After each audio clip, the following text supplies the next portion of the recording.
জগন্নাথ বিশ্ববিদ্যালয় ভর্তি পরীক্ষা 2025-26 শিক্ষাবর্ষে নূতন ভর্তি নোটিশ প্রকাশ করা হয়েছে।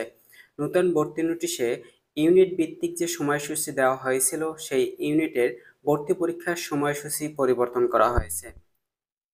সময়সূচি অনুযায়ী নূতন বিজ্ঞপ্তি প্রকাশ করা হয়েছে, যেখানে জানা গেছে গত 5/11/2025 তারিখে বিজ্ঞপ্তি প্রকাশ করা হয়েছিল 2025-26 শিক্ষাবর্ষের সময়সূচি অনুযায়ী, যেখানে বি ইউনিটের ভর্তি পরীক্ষা অনুষ্ঠিত হবে বলে বি ইউনিটের 23 তারিখে বি ইউনিটের ভর্তি পরীক্ষার সময়সূচি দেওয়া হয়েছিল, যা শুক্রবার সরস্বতী পূজা হওয়ায় জগন্নাথ বিশ্ববিদ্যালয় ভর্তি কমিটির 16/11/2025 সালের সভায় এই তথ্য বা এই সময়সূচি পরিবর্তন করে বি ইউনিটের সময়সূচি দেওয়া হয়েছে 30/1/2026 শুক্রবার বিকাল 3টা 30 থেকে 4টা 30 পর্যন্ত।